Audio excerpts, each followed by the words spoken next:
যারা জাপান যাওয়ার জন্য ভাষা শিখতে চাচ্ছেন তাদের জন্য আজকের এই ক্লাসটি অত্যন্ত গুরুত্বপূর্ণ। আশা করছি সকলের ভালো লাগবে এবং শিখতে অত্যন্ত আগ্রহী হয়ে চর্চা করবেন, যাতে ভবিষ্যতে আমাদের এই বিষয়টা খুবই কাজে লাগে। তো চলুন কথা না বাড়িয়ে আমরা চর্চা শুরু করে দেই। তাহলে আমরা 1 2 3 4 5 6 7 8 9 10 এই সংখ্যাগুলোকে জাপানি ভাষায় কীভাবে উচ্চারিত করবে এবং সাথে সাথে জাপানিজ ভাষা সংখ্যা গণনা শিখব। আজকে আমরা এই বিষয়টা পূর্ণাঙ্গ আলোচনা করব।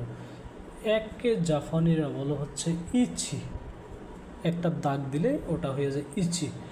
2 দাগ সেটা নি। 3 দাগ সান, সানকে আমরা সূর্য বলে থাকি জাপানিজ বা ইংরেজিতে যা সান, বাংলায় সূর্য।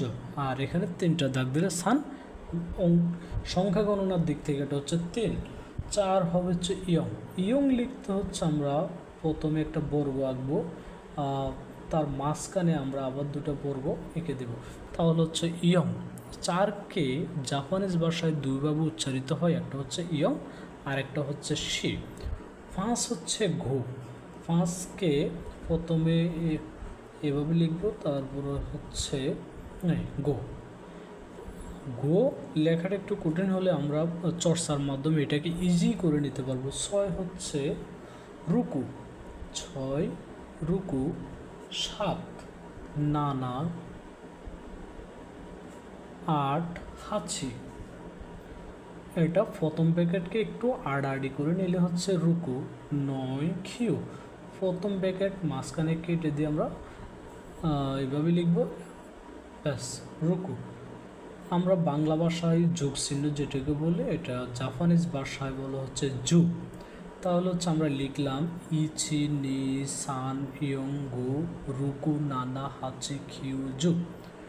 ইচি নি সান ইয়ং গো রুকু নানা হাচি খিউ জু। এই সংখ্যা 10টাকে তারা এমনভাবে ছন্দ আকারে বলে যেটা একবার ইজি হয়ে যায়। তারা বলে হচ্ছে ইচি নি সান শি গো রুকু নানা হাচি খিউ জু। আমি একটু জোরে বলি, আপনারা সাথে সাথে চর্চা করবেন। আশা করছি খুব দ্রুত এটা রপ্ত করতে পারবেন। ইচি নি সানশি গো রুকু নানা হাচি খিউ জু। ইচি নি সানশি গো রুকু নানা হাচি খিউ জু। ইচি নি সানশি গো রুকু নানা হাচি খিউ জু। এইভাবে যখন আমরা বাংলা ভাষার মাধ্যমে জাপানিজ ভাষা চর্চা করব, তখন আমরা খুব দ্রুত জাপানিজ সংখ্যা গণনাকে অত্যন্ত দ্রুত আয়ত্ত করতে পারবো।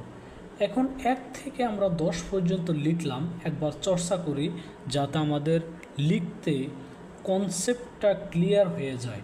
একটা দাগ দেব ইচি, একটা দাগ দেওয়া ইচি, একটা দাগ টানলে ইচি 1, আমরা বুঝে নেব এটা 1। 2 দাগ দেখব, এটা হচ্ছে নি। 3 দাগ দেখব, এটা হচ্ছে সান। প্রথমে একটা বর্গ আঁকবো, বর্গ আঁকার পরে মাঝখানে আবার 2টা বর্গ এঁকে দেব, এটা হচ্ছে ইয়ং অথবা শি। একটা লম্ব টাইনে দেব আড়াআড়িভাবে, তারপর হচ্ছে এই ঘো। রুকু, প্রথমে একটা খাড়া দাগ নেব, তারপর হচ্ছে এই রুকু। হাচি, হাচি একবারে ইজি, হাচি। নানা হাচি, হাচি হচ্ছে প্রথম প্যাকেটকে 2টাকে আড়াআড়ি করে দেব, হাচি। 9 খিউ, খিউ প্রথম প্যাকেট আঁকার পরে মাঝখানে কেটে দিয়ে আবার ছোট করে প্রথম প্যাকেট দিব, খিউ হয়ে গেল। 10 জু, প্লাস চিহ্ন হচ্ছে জু, আমরা ইজিতে বুঝতে পারবো। তাহলে আশা করছি আমরা চর্চার মাধ্যমে একবার ইজি করে নিতে পারবো।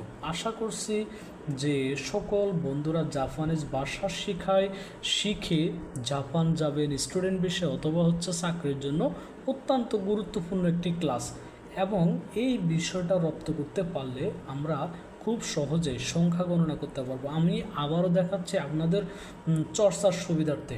একটা দাগ দেব ইচি, 2টা দাগ দেব নি, 3টা দাগ দেব সান, 4টা দাগ দেব, একটা প্রথমে 4টা দাগ দিয়ে একটা বর্গ এঁকে নেব, তারপর আবার 2টা ছোট করে বর্গ এঁকে দেবো, ব্যাস ইয়ং।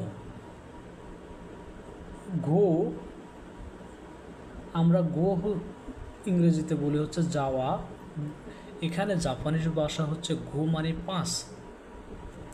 রুকু, রুকু অন্য কোনো ভাষায় বা ইসলামিক ভাষায় বলা ঠিক হবে না, যখন আমরা নামাজ পড়ি তখন রুকুতে যাই, কিন্তু এখানে জাপানিজ ভাষায় রুকু হচ্ছে 6।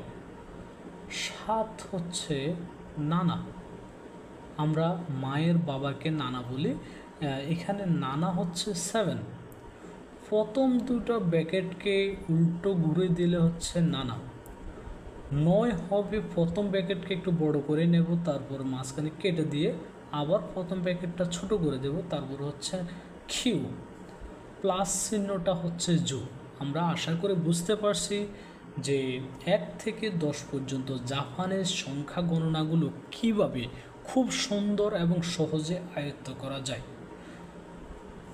তো বন্ধুরা চলুন এবার আমরা 10 পর্যন্ত আমরা লিখলাম, 20 থেকে কিভাবে 100 পর্যন্ত আমরা সংখ্যাগুলো ইজিতে লিখব।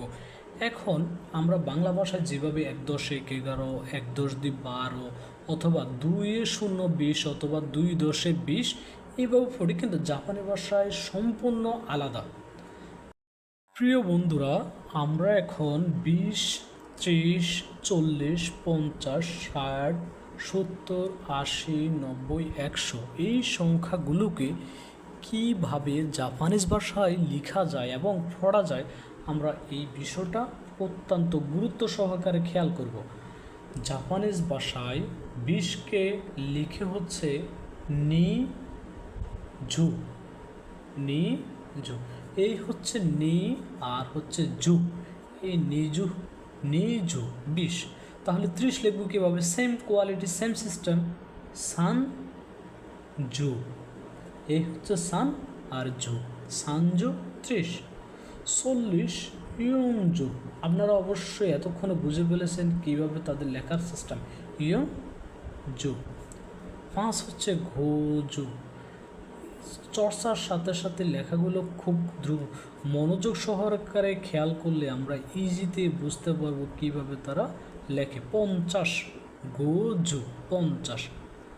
60 রুকুজু, রুকুজু, আগে রুকু লিখব, তারপর হচ্ছে ঝু, রুকুজু। নানা ঝু, নানা ঝু আমরা লিখব নানা ঝু।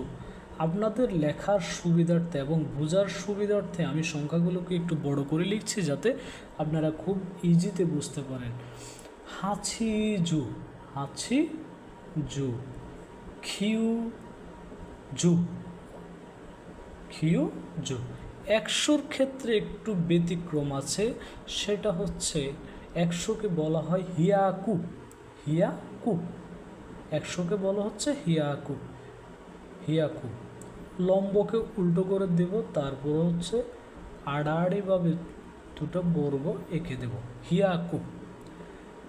তাহলে আমরা শিখলাম হচ্ছে নিজু, সানজু, ইয়ংজু, ঘুজু, রুকুজু, নানাজু, হাসিজু, খিউজু, হিয়াকু, হিয়াকু, হিয়াকু।